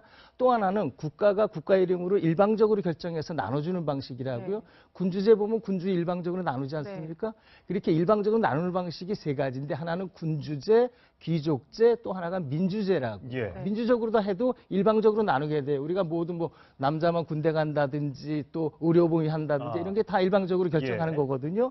마찬가지로 이 두 가지 방식이 있는데 지금 사회주의는 뭐 하자는 거냐면 이렇게 자유주의, 개인적 거래는 이건 허용 안 하겠다. 오로지 우리는 민주적으로만 다 결정하겠다. 공산주의가 이런 방식이죠. 그걸 사회주의라고 그러고요. 자유주의는 우리 민주적인 거 하지 말자. 국가는 가만히 있어라. 야경만 보라. 오로지 자유롭게 거래하는 것만 인정하겠다. 이게 이제 소위 말하는 이제 우리가 말하는 자유민주주의인데 솔직히 말해서 그 실적 내용은 근대 국가에서 했던 자유방임주의죠. 사회국가주의는 뭐냐면 이렇게 자유방임주의를 하게 되면은 사회적 모순이 생겨요. 가진 사람이 훨씬 더 많이 갖고, 그러니까 빈익빈 부익부가 생긴단 말이에요. 그러니까 이 문제를 두고서 국가가 그럼 가만히 있을 수 있느냐? 개입해야 된다. 그렇죠. 개입해야 된다. 그때 나올 때 자유주의를 기본으로 하면서 국가가 개입할 수 있는 제도, 이걸 사회 국가주의라고 그러거든요. 토지공 개념은 바로 그걸 의미하는 거죠. 자유롭게 토지가 거래되고 소유할 수 있는데 단 그거로 생기는 문제점에 관해서 국가가 관여하고 일부 제한하고 조정할 수 있다. 이런 개념이라고 보시면 됩니다. 이미 근데 헌법에 그런 조항이 있다면서요. 굳이 토지공 개념이라는 단어를 5글자를 딱 넣어야 되느냐. 이게 아마 지금 야당에서 반발하고 있는 내용 같습니다. 그 부분에 관해서도 왜 이거를 넣어야 될 필요성이 있느냐 하면은 사실 헌법재판소에서 결정문을 보게 되면은요, 토지공 개념을 이미 받아주고 있어요. 우리나라는 토지공 개념이 있다. 그리고 그것을 헌법질서를 받아주고 있다. 근데 헌법재판소 실제적인 결정을 보면은 토지공 개념이 있으면은 국가가 토지에 대해서 규제할 수 있고 조정할 수 있는데 그럴 때 그 국가의 권한은 뭐냐면 보다 광범위한 권한이 허용돼요. 자유재량이 허용돼야 되는데 그렇게 토지공 개념이 있다 그러면서 헌법재판소가 어떻게 결정했냐면은 과잉금지 원칙이라고 엄격한 잣대를 들이대고 꼭 필요한 경우만 제한하지 왜 함부로 제한하느냐 하고서 위헌을 냈다고요. 네. 그래서 토지 초과이득세, 택지 소유 상한제, 예. 또 부동산 그 보유세 등등에 관해서 다 위헌을 냈다고요. 예. 헌법재판소가 이렇게 헌법을 해석하고 있으니까 이 해석을 그대로 끌고 갈 거라고요. 헌법재판소가. 네. 예. 이럴 때 할 수 있는 게 뭐냐.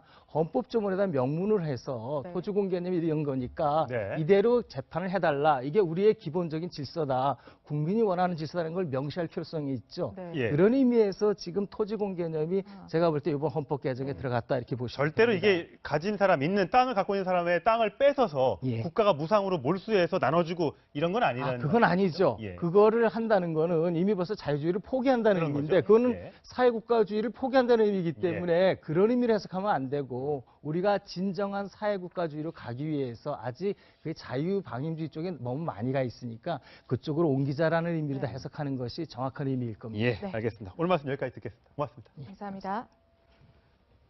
네, 다음 소식입니다. 6.13 지방선거가 83일 앞으로 다가오면서 각 당의 움직임도 빨라지고 있습니다. 더불어민주당은 오늘부터 광역시자치단체장에 대한 후보 접수에 나섰습니다. 네, 그럼 취재기자 연결하겠습니다. 이동재 기자, 민주당의 공천 일정 일단 어떻게 진행되나요?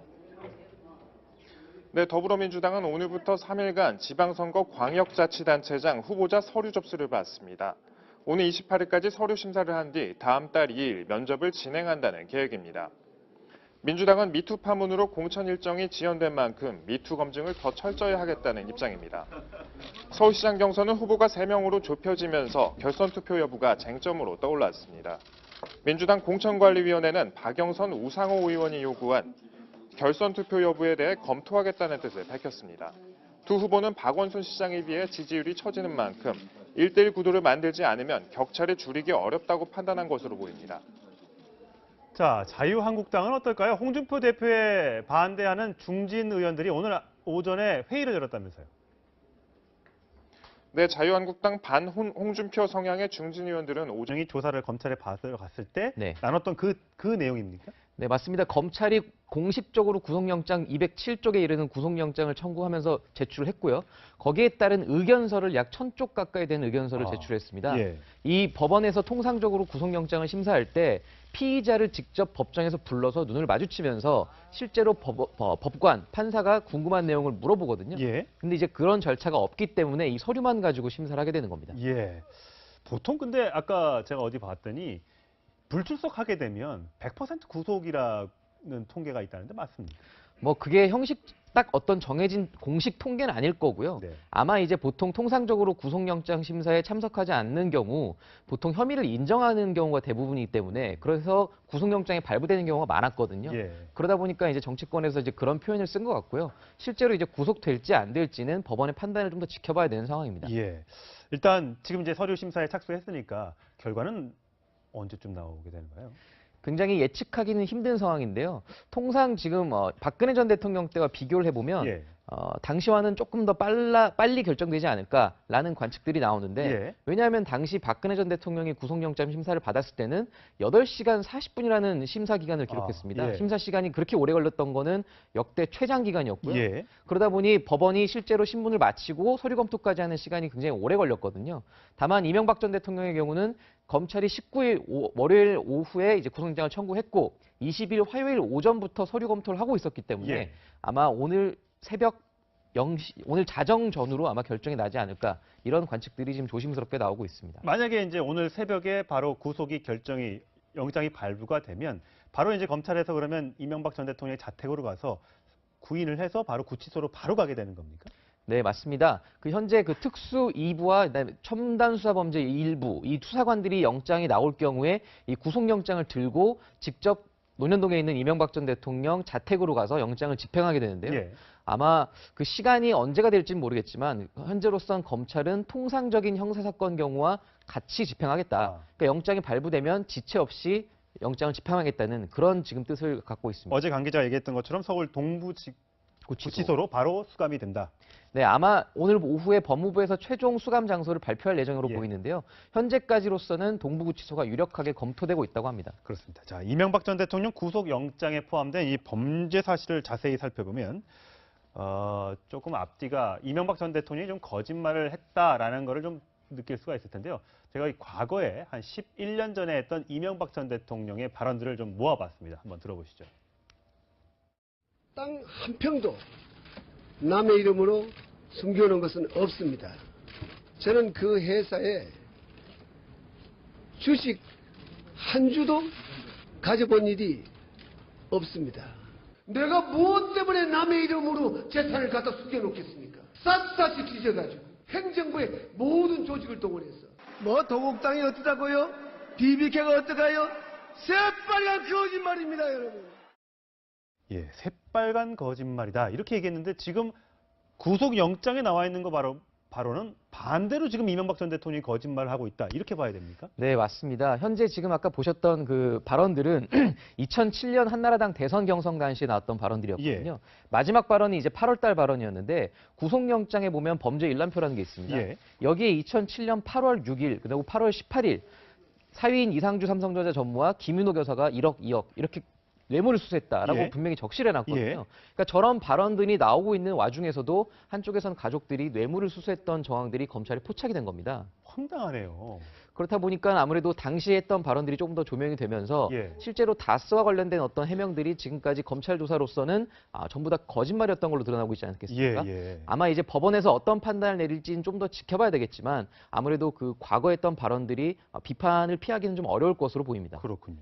자, 일단 구속 여부를 떠나서 이 전 대통령이 이제 재판을 받아야 되잖아요. 근데 박근혜 전 대통령도 처음엔 재판을 받다가 물론 주 4회씩 받는 것에 대해서 굉장히 부담감을 많이 느꼈다고 하는데 이명박 전 대통령이 혹시 재판을 보이콧할 가능성도 있습니까?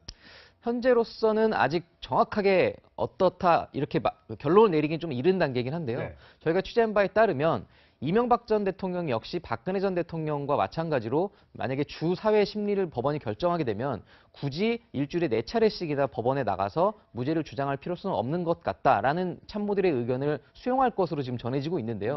그건 아마 조금 더 지켜봐야 될 것 같고요. 실제로 오늘도 이제 구속영장이 만약에 발부가 된다 하면은 논현동 자택 앞에서 입장을 발표할 수도 있다라는 얘기들이 나오고 있습니다. 그렇군요. 자, 이 전 대통령이 구속되더라도 검찰 수사는 뭐 계속될 텐데 저번에 강 기자가 소개했던 것처럼 영포빌딩 지하는 뭐 저수지다 이렇게 얘기를 했었는데 그 지하 2층에서 노무현 전 대통령과 관련된 이 사찰을 했다는 문건이 나왔다고요? 네, 맞습니다. 현재 지금 검찰이 대통령기록물법 위반으로 적시한 그 문건들은 영포빌딩 지하 2층에서 3,395건이 발견됐다. 이렇게 적시를 해놨거든요. 그런데 이 중에서 문건 60여 건이 경찰의 어떤 사찰 정보가 담겨 있었다. 이렇게 전해지고 있는데 현재로서 검찰은 아직까지 이 문건 내용은 수사 대상이 아니다. 만약에 하게 되더라도 공안 담당하는 부서들, 그러니까 3차장 산하에서는 하지 않을 것이다. 이렇게 지금 해명을 하고 있습니다. 설명을 하고 있습니다. 뭐 민간인 불법 사찰도 과거에 있었다고 하는데 만약 이것까지 사실로 드러날 경우에 정권의 도덕성에도 큰 타격이 불가피해 보입니다. 마지막으로 이명박 전 대통령이 자주 테니스를 치러 다녔던 이 테니스장을 허문다. 그러니까 MB 지우기다. 뭐 이런 얘기가 나오고 있네요. 아무래도 이제 그런 의혹들이 생기고 있는데 이게 이제 결정을 한 주체는 서초구입니다. 서초구가 그 잠원 스포츠파크라는 이제 테니스장이 하나 있는데 구립이군요, 여기가. 맞습니다. 그래서 이제 서초 고등학교를 이전하는 문제를 10년 전부터 논의를 하고 있었는데 이게 불가피하게 최근에 결정이 났고 현재 검찰 수사와는 별개라는 입장입니다. 과거에 이명박 전 대통령이 그때 한참 검찰 수사 받고 있을 때인가요? 그 정현 선수가 이 테니스에서 우승할 때 응원하는 SNS 메시지를 올려서 굉장히 화제가 되기도 했었는데 이제는 뭐 만약에 구속이 된다면 저 좋아하는 운동도 지금 하기가 어려워졌습니다. 많은 국민들이 뭐 저렇게 응원 메시지만 남길 때만 하더라도 과연 구속까지 될 것인가라고 이제 예상을 했었는데 현재로서는 아직까지 구속 여부는 결정되지 않았습니다만 돌아가는 상황은 이명박 전 대통령에게 확실히 불리하게 작용이 되고 있는 것 같습니다. 강 기자 잘 들었습니다. 네. 자, 미국이 예고했던 대로 다시 금리를 0.25%포인트 인상했습니다. 이번 금리 인상으로 미국 금리가 우리 한국 금리를 추월하게 됐습니다. 취재기자 연결합니다. 조아라 기자. 네, 국제부입니다. 자, 미국의 긴축 행보 2015년 제로금리 이후에 벌써 6번째 금리를 올렸다고요. 네, 그렇습니다. 미국 중앙은행인 연방준비제도가 또다시 3개월 만에 추가 금리 인상을 단행한 건데요. 지난달 제롬 파월 연방준비제도 의장이 취임한 이후로는 처음입니다. 전임인 제닛 옐런 의장이 0.25%포인트씩 조금씩 금리를 인상하는 베이비 스텝을 5차례나 강행하면서 이 긴축 행보에 시동을 걸어온 바 있습니다. 이로써 미국의 정책 금리는 1.5에서 1.75%로 우리의 기준 금리인 1.5%보다 높아졌습니다. 이 미국의 금리 인상은 소비, 투자, 이런 고용 등의 지표가 비교적 양호한 흐름을 보이는 데다가 이 트럼프가 대규모 인프라 투자를 예고한 만큼 실물 경제에 대한 자신감이 반영된 것으로 보입니다.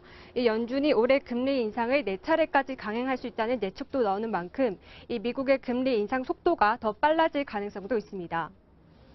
자, 미국의 금리 인상 속도가 빨라진다. 이 문제는 미국 금리가 올라가면 우리나라에 이제 투자했던 투자자들이 바깥으로 빠져나가면서 우리나라 이제 아무래도 경제가 좀 어려워지지 않겠느냐 이런 우려가 나오는 거 아니겠습니까? 네, 그렇습니다. 좀 더 추가적으로 설명을 드리면요. 이 10년 반 만에 미국 금리가 한국 금리를 역전하면서 우리 정부와 한국은행도 네, 문재인 대통령이 올해 첫 해외 순방을 베트남으로 떠났습니다. 대통령 개헌안 전문도 오늘 오후쯤에 공개가 되는데 네, 그럼 취재기자 연결해서 자세한 내용 들어보겠습니다.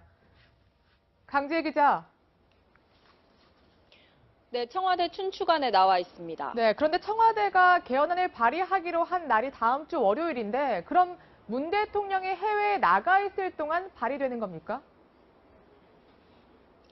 네, 그렇습니다. 우선 문재인 대통령 순방 일정부터 설명드리면 오늘부터 사흘 동안 베트남 하노이 그리고 27일까지 아랍에미리트를 방문하면서 경제협력 방안을 논의할 예정입니다. 26일은 문 대통령이 바라카 원전을 방문하는 날인데 이날 전자결제로 개헌안을 발의합니다. 대통령 개헌안 전문은 오늘 오후 4시 국회와 언론에 배포됩니다. 원래 발의하는 날 전문을 공개할 예정이었는데 나흘 앞당겨진 겁니다. 이에 대해 청와대 관계자는 당과 국회에 강력한 요청이 있었다고 설명했습니다. 대통령 개헌안은 앞으로 법제처 심사와 국무회의 심의 의결을 거쳐 대통령 결재를 받게 됩니다. 네, 한 3분 뒤일 것 같은데 11시에 이제 조국 민정수석이 이제 마지막으로 이 개헌안 3차 발표를 하는데 그 내용도 좀 소개를 해주시죠. 네, 오늘 발표에서 주목되는 부분은 권력 구조를 어떻게 개편할 것인가 이런 부분입니다. 우선 정부 형태는 대통령 4년 1차 연임제가 될 것으로 보입니다. 문 대통령의 다음 대통령부터 적용되고 재선에 성공하면 한 번만 더 연임할 수 있는 제도입니다. 헌법에 있던 국가원수라는 표현은 삭제했습니다. 국무총리 선출 방식은 현행으로 유지하기로 결론낸 것으로 전해졌습니다. 어제 토지공 개념을 헌법에 명시하겠다는 내용은 국회에서 찬반 양론을 불러일으켰습니다.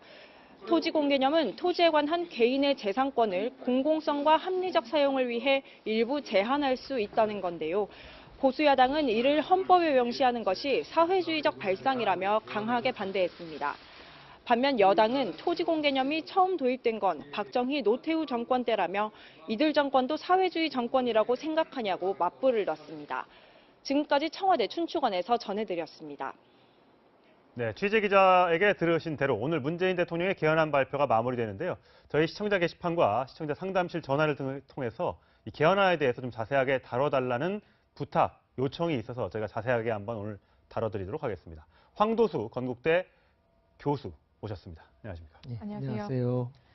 네, 이제 잠시 후 조국 수석이 권력 구조 개편에 대해서 발표를 하는데 일단 4년 연임제, 그러니까 현재 대통령이 연임하는 것은 허용하되 다음 선거 때 만약에 낙마하면 더 이상 할 수 없도록 하는 법안이잖아요. 네, 그렇습니다. 네, 이 부분에 대해서는 좀 어떻게 평가하시는지요? 네. 지금 4년 연임제나 또 5년 단임제나 일단 그 정부의 수반을 대통령 혼자 이제 책임지는 그런 스타일이기 때문에 네. 큰 차이는 없다고 보는 거죠. 네. 근본적인 차이가 있다면 우리가 차이를 찾아본다면 4년, 지금 5년은 한 번만 하고서 무조건 그만둬야 되니까 책임성에 있어서 5년 내내 다음에 정치를 잘하든 못하든 다음에 무조건 그만둬야 되니까 그 정치에 관해서 책임지는 부분이 조금 떨어지는 거 아니냐. 그러니까 차제에 차라리 4년을 보장해주고 4년 동안 열심히 하면 그다음에 또 4년을 더 할 수 있으니까 4년 동안 책임 있는 정치를 좀 해달라. 그런 의미에서 이 4년 연임제가 논의되고 있는 겁니다. 예, 지금 이 시각 현재 청와대에서 조국 민정수석이 세 번째 개헌안 마지막 발표를 하고 있는데요.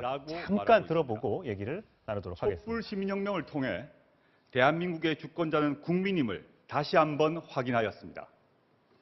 촛불 시민혁명의 뜻에 따라 대한민국 국민의 삶을 담을 수 있는 국민개헌으로 국민에게 화답해야 합니다. 새로운 헌법의 내용은 국민의 뜻에 따라 결정되어야 합니다. 오늘은 선거제도 개혁과 정부 형태를 말씀드린 후 사법제도와 헌법재판제도에 대해 차례로 말씀드리겠습니다. 선거제도 개혁, 정치개혁의 시작입니다. 먼저 선거 연령을 18세로 낮추었습니다. 선거권은 공동체 의사결정에 참여할 수 있는 권리로 주권자의 핵심 권리입니다. OECD 34개국 중 한국을 제외한 모든 나라가 만 18세 또는 그보다 낮은 연령부터 선거권을 부여하고 있습니다. 미국은 이미 1971년부터 선거 연령을 18세로 낮추었습니다. 네. 자, 중요한 내용이 나오는 대로 현행법상 계속해서 18세는 전해드리고요. 지금 자신의 조금 전에 의사대로 발표된 내용 중에 지역과 선거 서로를 연령을 18세로 낮추겠다라는 8급 내용을 이하의 헌법에 공무원이 될수 넣겠다라고 얘기했습니다. 병력과 18세면 이제 고등학교 3학년이라서 예, 이제 과연 이게 그렇습니다. 가능할지 여야에서 이제 첨예하게 아마 이 부분을 갖고 논의가 될 텐데 예. 어떻게 판단하십니까? 지금 헌법에 넣는다는 의미는 정치적으로 결정하지 말라. 예. 우리 국민이 직접 결정하겠다는 그런 의미를 갖습니다. 그런 의미에서 헌법 개정에서 논의된다는 것은 정치인들이 국회에 가게 되면은 이해관계에 따라서 정치공학적으로 움직인단 말이에요.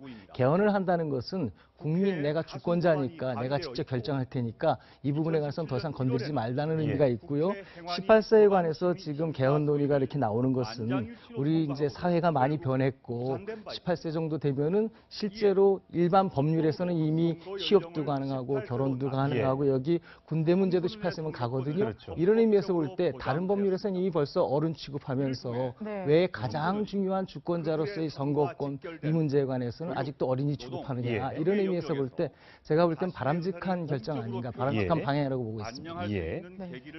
자, 이어 이제 맞춰서 이제 좀 잠시 후에 권력구조 개편을 하겠지만 이미 알려진 대로 아까 말씀하셨듯이 4년 연임제가 이제 정부 개헌안의 초점입니다. 정부 구조 개편에 대해서 여론조사 결과들도 많이 발표가 되고 있는데요. 좀 설명을 좀 해드리겠습니다. 해보면 아무래도 지금 조금 전에 말씀하셨던 대로 의원 내각제나 의원 집정부제 같은 것보다는 이 4년 연임 대통령제에 대한 응답이 46%로 가장 높게 나타나고 있습니다.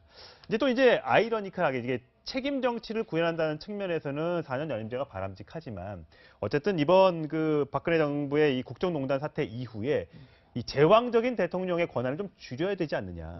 근데 만약에 이게 연임제로 해서 8년까지 가능하다면 그런 어떤 그 국민들의 열망과는 좀 반대로 가는 것 아니냐라는 일부의 주장도 있습니다. 그건 어떻게 판단하십니까? 지금 그 8년을 생각하면은 굉장히 긴데요. 중간에 4년이라고 하는 중간 평가가 있다는 거죠.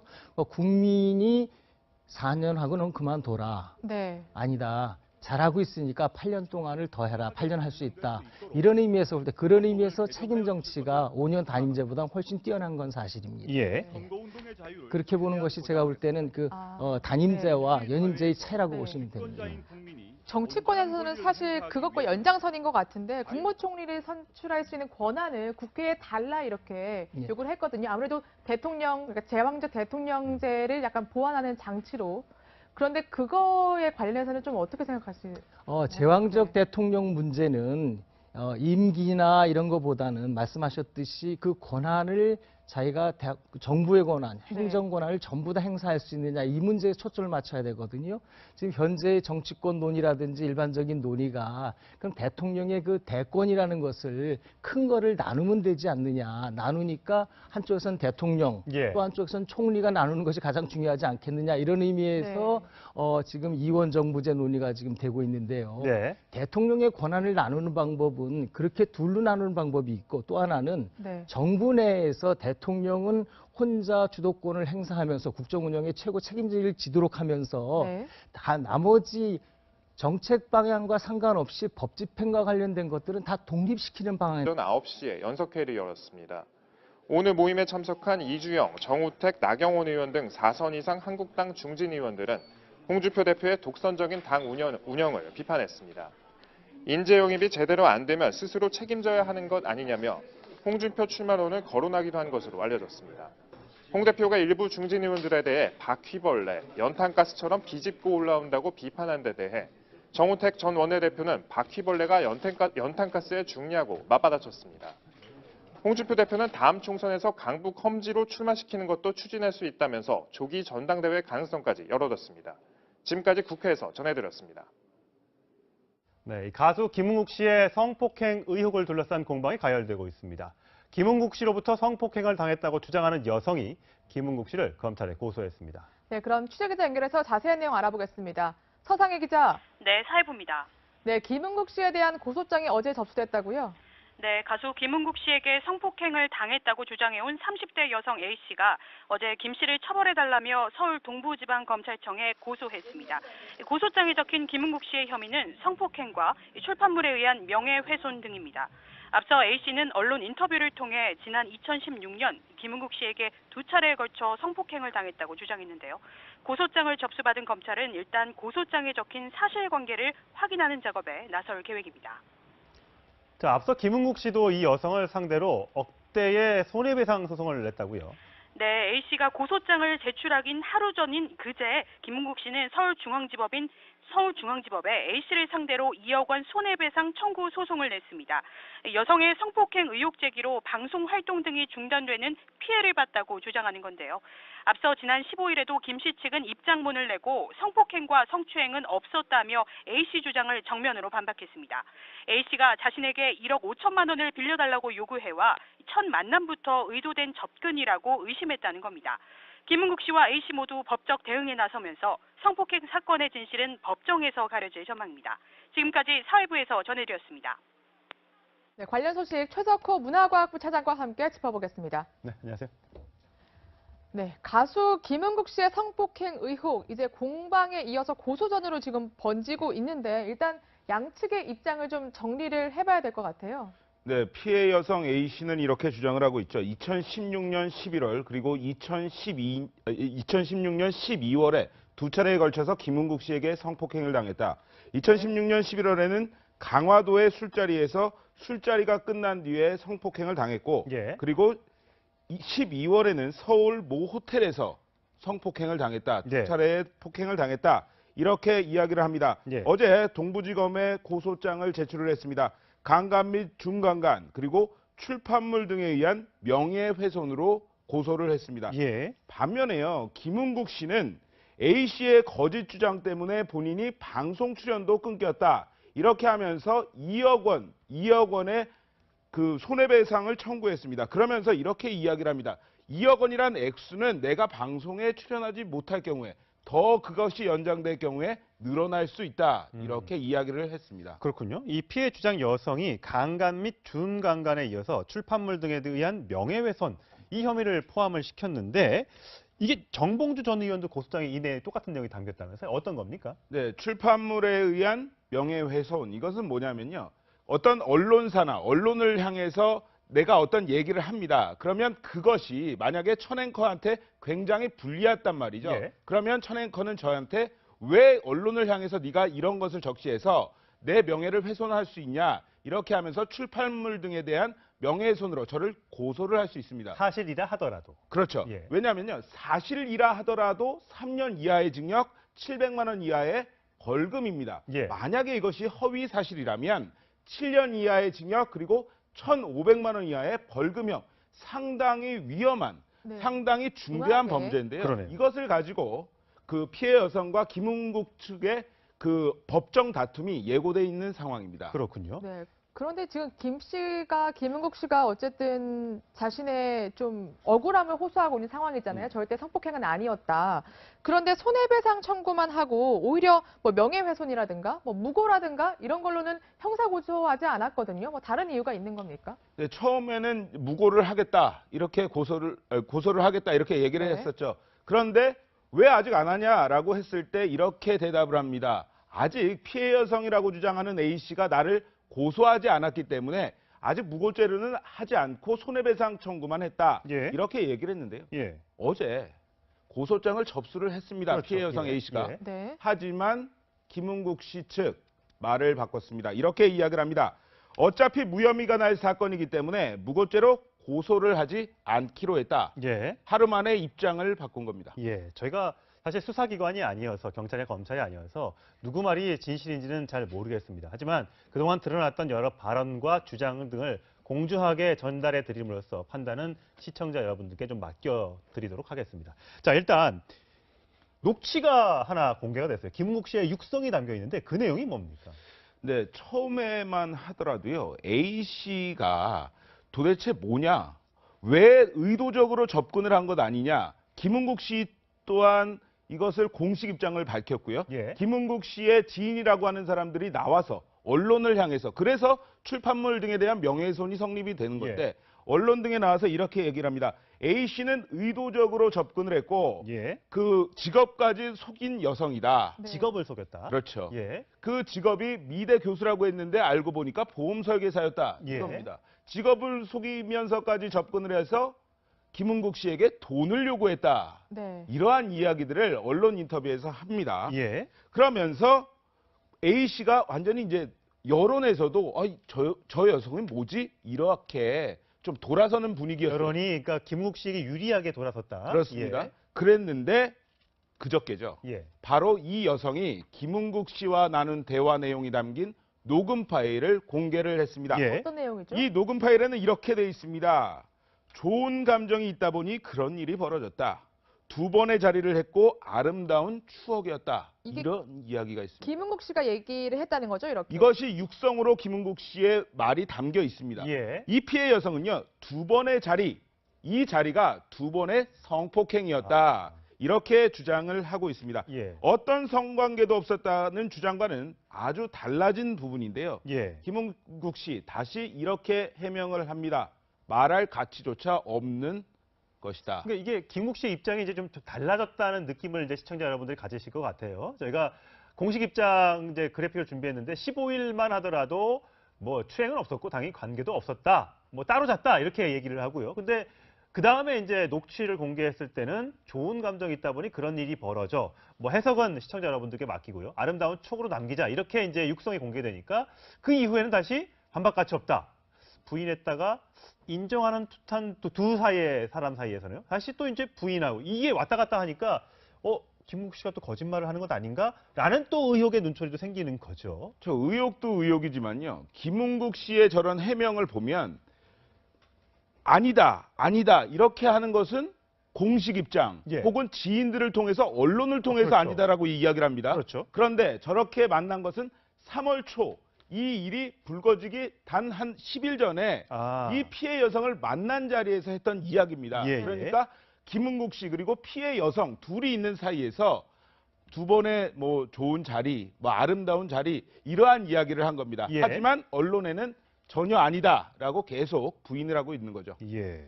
네, 일단 지금 검찰로 넘어갔고 또 법원으로 넘어갔으니까 그 수사 결과 그리고 재판 결과를 좀 지켜봐야 될 것 예. 같습니다.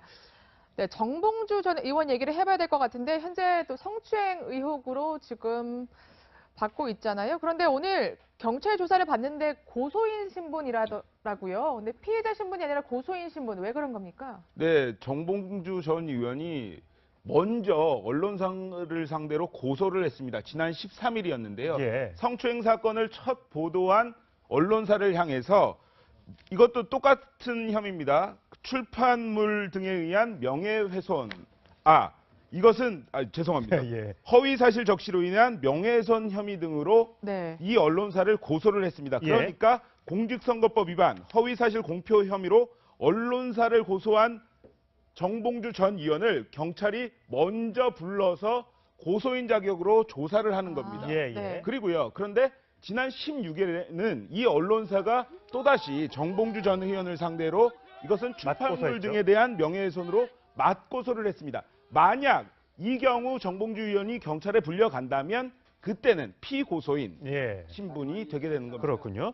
자, 일단 그 정봉주 전 의원은 피해 주장 여성에 대해서는 아직까지 소를 제기하지는 않았습니다. 그 이유에 대해서 과거에 이렇게 변호인을 통해서 얘기한 적이 있습니다. 들어보시죠.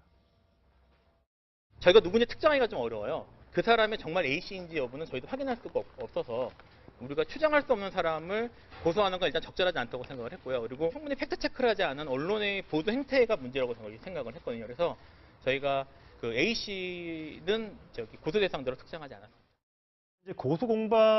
이제 고소한 이후에는 지금 그 언론사에서 추가 보도가 나오지 않고 있고 또 그 피해 주장 여성도 지금 추가로 어떤 얘기를 하지 않고 있어서 좀 수면 밑으로 가라앉아 있는데 어쨌든 검찰 조사를 통해서 이 부분도 누가 피해자고 가해자인지가 드러나게 되겠죠. 그렇죠. 다른 성추행 사건, 성폭행 사건과 다른 점이 바로 그겁니다.